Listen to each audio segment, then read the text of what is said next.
உலகநாயகன், super star 2 பேரும் 40 வருஷத்துக்கு அப்புறம் இப்ப இணைஞ்சு நடிக்கிறாங்க. அதுக்கு முன்னாடி வந்து அலாவுதீன் அற்புத விளக்கு, 16 வயதினிலே, அப்புறம் ஒரு 14 படம் சேர்ந்து நடிச்சிருக்காங்க. அதுல பாத்தீங்கன்னா ஒரு 4 படம் வந்து கெஸ்ட் ரோல்ல தான் வருவாப்படி கமலஹாசன். ஆக்சுவலா இது ரொம்ப எக்ஸைட்டேஷன் பண்ணிட்டு இருந்த ஒரு டீசர் அப்படின்னு சொல்லலாம். இந்த கிளிம்ஸ் வந்து பார்த்தோன்னா வரும்போது நான் ரொம்ப பெரிய எக்ஸ்பெக்டேஷன் பண்ணிட்டேனா என்னன்னு தெரியல. எனக்கு என்னவோ அவ்வளோ பெருசா டிசப்பாயின்ட்மெண்ட்ஸா தான் இருந்துச்சு. நான் இது வந்து வன்மமா எதுவுமே சொல்லல. 40 இயர்ஸ் அந்த வருஷத்துக்கு அப்புறம் இப்பதான் வந்து ரஜினி, கமல் 2 பேருமே வந்து சேர்ந்து ஒரு படம் நடிக்கிறாங்கன்றபோது அவ்வளோ எக்ஸைட்மெண்ட்டா இருந்துச்சு. ஃபர்ஸ்ட் லோகி பண்றேன்னாரு. அதுக்கப்புறம் சுந்தர் சி சார் பண்றேன்னாரு. இப்போ ஃபைனலா வந்து நெல்சன் பண்ணியிருந்தாரு. ரஜினி கூட நடிச்சும் போது இதுல பாத்தீங்கன்னா ஒரு 40 வருஷத்துக்கு அப்புறம் இப்ப 2 பேரும் இணைஞ்சு நடிக்கிறாங்க. இப்ப பாத்தீங்கன்னா ரீயூனியன் வச்சிருக்காங்க. எதுக்காக ரீயூனியன் வச்சிருக்காங்கன்னா திருப்பி 40 வருஷம் கழிச்சு அவங்க 2 பேரும் சேர்ந்து நடிக்கிறதுனால ரீயூனியன் வச்சிருக்காங்க.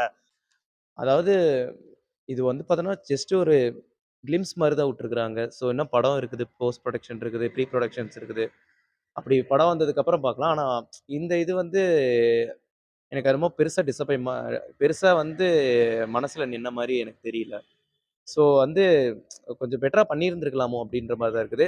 ஸோ படம் வரட்டும். படம் வந்ததுக்கப்புறம் வெயிட் பண்ணலாம். ஆனா வந்து 2 பேரையும் அந்த ஒரே ஸ்க்ரீன்ல பார்க்கும்போது ரொம்ப ரொம்ப சூப்பரா இருந்துச்சு. வழக்கம் போல வந்து பார்த்தோன்னா, நம்ம அனிருத் அவர் வந்து பிஜிஎம்ல வந்து பின்னிட்டாருன்னு சொல்லலாம் இந்த பிஜிஎம்ல. ஸோ தாறுமாறா இருக்கு. அது தியேட்டர் எஃபெக்ட்ஸ்ல கூட போய் பார்த்தீங்க அப்படின்னா, இன்னும் சூப்பரா இருக்கும். அந்த டீசர்ஸ் அந்த கலரிங்கே வந்து பார்த்தோன்னா, ஒரு மாரி நல்லா இருந்துச்சு. டைட்டில் வந்து பார்க்கும்போது ஒரு வித்தியாசமான டைட்டில் தான் வைப்பாங்கன்ட்டு அப்சர்வ் பண்றேன். இதுல பாத்தீங்கன்னா ஃபர்ஸ்ட் எடுத்தோடனே டீசரே செம லுக்கா இருக்குது. அனிருத் ஆகட்டும், நெல்சன் 2 பேருமே பேசிட்டு இருப்பாங்க. என்ன படம் டைட்டில் வைக்கிறது அப்படின்ட்டு பேசிட்டு இருப்பாங்க. சார் அதோட அந்த கிளாஸி லுக்கா இருக்கட்டும். ஸோ கமல் சாரோட அந்த கிளாஸி லுக்கா இருக்கட்டும். அது மாரி சூப்பராவே இருந்துச்சு. வாட்ச் அதான் சொல்றேன்ல. படத்துல வந்த அந்த கிளிம்ஸ்ல டீகோடிங்ஸ்லாம் நெறையாவே இருக்குது.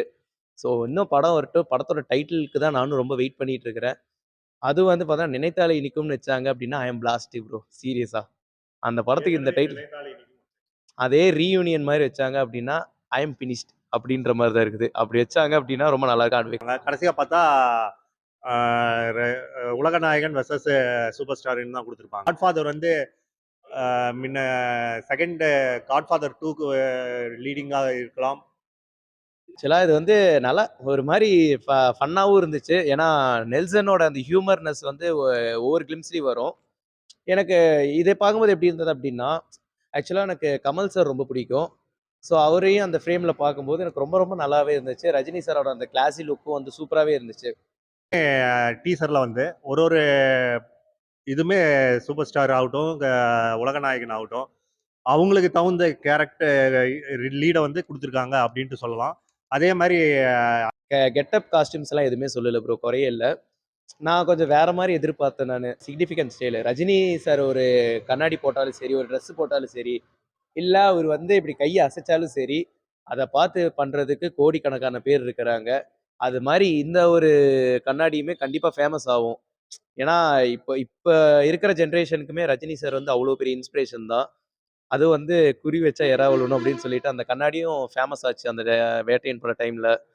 அந்த இதுல இருந்து வெளியில வரும்போது ஆப்போசிட் டைரக்ஷன்ல சந்திக்கிறது பட்டாசு கலப்புது அப்படின்லாம் intro. Chicken biryani, mutton biryani சாப்பிடலாங்க. நான் வந்து காளான் காளான் சாப்பிட்டு தான் அங்க பழக்கம். 2 பேருமே ஒரு உச்சபட்ச நடிகர்கள்.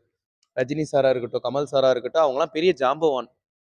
அவரு அவரு அவரோட படம்லாம் 100 கோடி அடிக்குமா அவர பத்தி. அவங்க 2 பேர பத்தி பேசுறதுக்கே முதல்ல நமக்கே வந்து ஒரு குவாலிஃபிகேஷன் இல்ல. ஏன்னா, அவங்க வந்து ஒரு பெரிய ஜாம்பவான்கள். ஏன்னா, அந்த 2 ஜாம்பவான்களும் நடிக்கும்போது கண்டிப்பா அந்த படம் வந்து 1000 கோடி அடிச்சதுனா நல்லாருக்கும். ஆனா அது படம் மேபி இந்த வருஷம் வராது. அடுத்த வருஷம் வேணா எக்ஸ்பெக்ட் பண்ணலாம். 2027 லாஸ்ட்ல தீபாவளிக்கு எக்ஸ்பெக்ட் பண்ணலாம். ஜெயிலர் 2 வந்து இந்த வருஷத்துல வந்துரும். எப்படி இருந்தாலும் இந்த வருஷத்துல வந்துரும். அதுக்கப்புறம் 2027 இல்லைன்னா 2028 பொங்கலுக்கு ரிலீஸ் ஆகும். வந்துருச்சு அப்டின்னா ஓகே. ஸோ அதே மாரி நெல்சன் சாரும் கொஞ்சம் கேர் எடுத்து, கொஞ்சம் மெச்சூரா ஹேண்டில் பண்ணாரு அப்டின்னா, கண்டிப்பா படம் 1000 கோடி அடிக்கும் அப்டின்ற நம்புறேன். அதான் சொல்றேன்ல, தியேட்டரே கிளி தான். அனிருத் கரெக்ட்டா அந்த எல்லா படத்துக்கும் இப்ப எதுக்கு சூஸ் பண்றாங்கன்னு எனக்கு தெரியல. ஆனா, அவரும் வந்து குடுத்த வேலைக்கு சூப்பராவே பண்ணியிருக்கிறாரு அப்டின்லாம். டீசர் நல்லா இருக்கு. ஆனா கடைசில காருக்குள்ள உட்காரும்போது, அதுல கமலஹாசன் கேட்பாப்படி, "இதுல யாரு வில்லன்?" அப்படின்னு கேட்பாப்படி. ஆனா பீட் நல்லா இருக்குது. 2 பேரும் அந்த ஒரே ஃப்ரேம்ல நடந்து வரும்போது, அந்த பீட்டா இருக்கட்டும், அந்த ஒரு செட் ஒர்க்கே ஒரு மாரி சூப்பராவே இருந்துச்சு. அந்த படத்துல பாத்தீங்கன்னா 2 பேரும் சேர்ந்து நடிக்கும்போது, இவரு ரஜினிகாந்த் தான் வில்லனா எல்லா இதுலயும் நடிச்சிருக்காரு. இப்ப மாத்தி கமலஹாசன் வில்லனா இருக்கட்டுமே.